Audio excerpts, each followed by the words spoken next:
कि मैं जब 12th मेरी खत्म हो गई थी तो मेरे को 12th को रिवाइज करने में मुश्किल से 40 या 45 मिनट्स लगते थे, क्योंकि मैं आधी से ज्यादा चीजें मेरे दिमाग में थी। मैं बस आंख बंद करके ये करता, हाँ ये बार रिवाइज कर। मैं एक काम कर सकता हूं, ठीक है, कीप अ टारगेट। चलो टारगेट गेम खेलते हैं, ठीक है। अगर हम एक टारगेट उठा रहे हैं तो एक टारगेट आप भी उठाओ।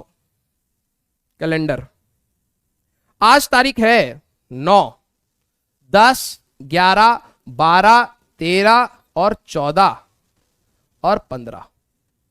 मैं आपको टारगेट देता हूं फिजिक्स के लिए, ठीक है।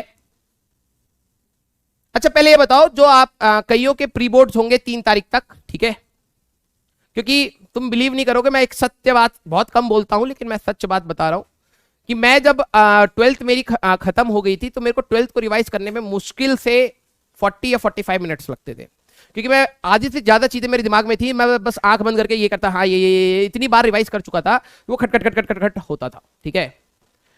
तो मेरे को ये बताओ, आपके जो प्री बोर्ड्स हैं वो कब से हैं? ठीक है, 15 से, इसी 15 से, ठीक है। जिनका रिवाइज हो गया है वो आप अपना प्लान बना सकते हैं, 13 से हैं। इसी नवंबर में या दिसंबर में यार जेई जो सीबीएसई वालों ने गोइंग ऑन, कईयों के चल रहे हैं, ठीक है।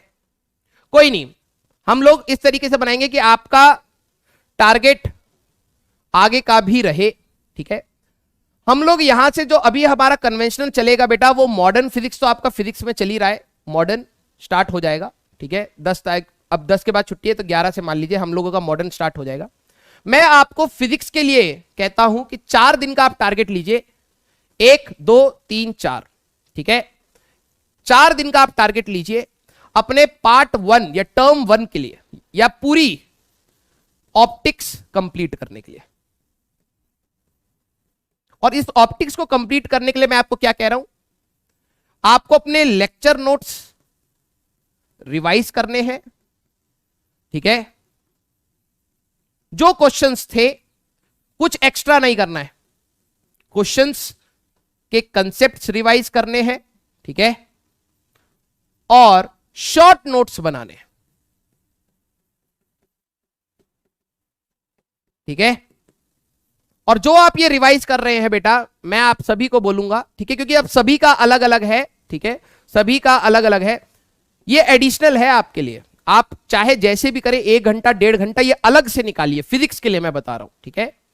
ये जो आपको करना है, लिख के right and practice, right and learn. क्योंकि बहुत से महानुभाव होते हैं, वो सोचते हैं किताब सामने है तो हमें याद होता है, जब कॉपी पे पेन चलाने की बात आती है आधी चीजें याद नहीं रहती। तो मैं उन सभी को बोलूंगा, आपको सिर्फ अपने शॉर्ट नोट्स बनाने के लिए मैं कह रहा हूं, क्योंकि ये अभी आपको पावर पता लगेगी दिसंबर के बाद इन शॉर्ट नोट्स की, ठीक है। ऑप्टिक्स नॉट इन टर्म 1, तो मैं टर्म 1 के लिए बता ही नहीं रहा, क्योंकि अब कईयों का हो गया, कईयों का नहीं हुआ, ठीक है। मैं क्यों ऑप्टिक्स की बात करी, ठीक है, क्योंकि अभी वो रीसेंट है, ये आपके लिए फ्रेश है दिमाग में, अभी कई सारी चीजें आपके पास है, ठीक है। आप इजीली एंड फास्टली रिवाइज कर सकते हैं, इसमें आपको ज्यादा टाइम नहीं लगेगा। अगर मैं बोलूं इलेक्ट्रोस्टैटिक्स को रिवाइज करो तो आपको कई सारी चीजें करनी पड़ेंगी, कई सारे क्वेश्चन लगाने पड़ेंगे, फिर जाके आपको लगेगा हाँ आया। The main purpose is to compile this whole big chapter for a short notes, जो आपके पास होने चाहिए, ठीक है। कईयों के हो गए हैं, कईयों के नहीं हुए, ऑप्टिक्स आएगा ही, वेटेज अच्छा खासा है, competitive as well as CBSE. आप टारगेट लीजिए कि एटलीस्ट 1, 2, 3, 4, 14 तारीख तक आप अपना ऑप्टिक्स को एक बार रिवाइज कर लें। फिर जब मैं एटम्स में जाऊंगा तो मैं आपको केमिस्ट्री का भी एटॉमिक स्ट्रक्चर बोलूंगा और इसको भी बोलूंगा। ड्यूअल नेचर हम लोग जब पढ़ेंगे तो उसके करस्पॉन्डिंग में ईएम वेव्स बोलूंगा, क्योंकि यहां पे रेडिएशन प्रेशर फिर से आएगा, ठीक है। हाँ, 3 दिसंबर से बोर्ड्स है ना, यस, इसीलिए मैं कह रहा हूं आप, क्योंकि पता क्या है, अभी आप कहेंगे कि बोर्ड्स की तैयारी की वजह से इसको तैयार नहीं करेंगे, मैं इसलिए कह रहा हूं 3-4 दिन लीजिए, अपने शॉर्ट नोट्स अलग कर लीजिए, बाद में इसको रिवाइज, क्योंकि इतना बड़ा चैप्टर है, रिवाइज करने में बहुत दिक्कत आएगी, ठीक है। अभी उस चीज को आप कंप्लीट कर लीजिए। 14 के बाद 3 तारीख से बोर्ड्स हैं, तो उसके बाद हम लोग ईएम वेव्स, मैं आपको टाइम देता चलूंगा, तब तक आप टारगेट लेके खुद से करते रहिएगा कि हाँ यार आज तक मेरे को ईएम वेव्स करना है। मैं आपको ये भी बताऊंगा कि इसको कैसे प्रिपेयर करें, कैसे इसको याद करें, कितनी कितनी बार रिवाइज करें, ठीक है।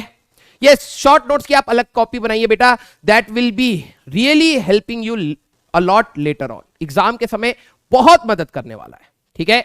यस, और मैं आप सभी को बता दूं, अप्रोक्सीमेटली जब आपके प्री बोर्ड्स चल रहे होंगे, ठीक है, या फिर आपके ये टर्म 1 के जो पेपर चल रहे होंगे, उसी समय यार 11th का भी रिवीजन का कहीं ना कहीं स्टार्ट भी होएगा, ठीक है। अब हम लोग कोशिश करेंगे, हम लोग टीम के साथ बैठ के एक बार डिस्कस करेंगे कि आप सभी लोग 11th का डिस्कशन में, प्रहार में आ पाए और हम लोग यहां पे जल्दी से इसको कवर अप करें, इसको थोड़ा सा फास्ट करेंगे, ठीक है। तैयार पहले से रहेंगे तो बिल्कुल अच्छी चीजें रहेंगी, ठीक है। Still you have 15 days and I am telling you 15 days is more than enough for a good revision, more than enough, ठीक है। तो बोर्ड्स के लिए शायद छुट्टी मिलेंगी, इसका डिस्कशन चलेगा, ठीक है, वो बता देंगे, ठीक है। शॉर्ट नोट्स का कोई पेज लिमिट नहीं है, वो आपके कन्वीनियंट। कईयों को लगता है क्वेश्चन, मेरे को पूरा क्वेश्चन चाहिए यार, क्योंकि क्वेश्चन में कई सारी चीजें सीखने को मिली, आप क्वेश्चन लिख लीजिए भले ही, ठीक है। कईयों को लगता है नहीं मेरे को सिर्फ मेन पॉइंट, मेन फॉर्मूले चाहिए, आप वैसे आप अपने कन्वीनियंट के हिसाब से वो लिखिए कि आपको पूरा चैप्टर दोबारा ना पढ़ना पड़े। मेजर चीजें जो आपको लगता है कि आप भूल गए हैं या रिकॉल करनी चाहिए या इंपॉर्टेंट है, सिर्फ उनको लिखिए, एटलीस्ट उनको रिवाइज करते रहिए। जब आप फुल चैप्टर एक बार बाद में रिवाइज करेंगे तो आपको जल्दी हो जाएगा, कहने का मतलब ये है, ठीक है।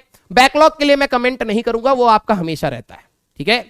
फॉर्मूला शीट आप बनाएं जिनको जरूरत लगती है, लेकिन आप पूरा अगर खुद से तैयार कर रहे हैं तो वो आपका तैयार हो जाएगा, ठीक है बेटा। ओके, तो मिलेंगे नेक्स्ट क्लास में, और एक्स्ट्रा प्रैक्टिस सेशन इस वीक में मिलेगा, तो उसमें optical instruments, combination of prism, छोटी छोटी जो चीजें हैं, और एब्रेशंस मैं इसके ऊपर लूंगा, ठीक है। तो मिलते हैं नेक्स्ट क्लास में, till then take care, tata bye bye.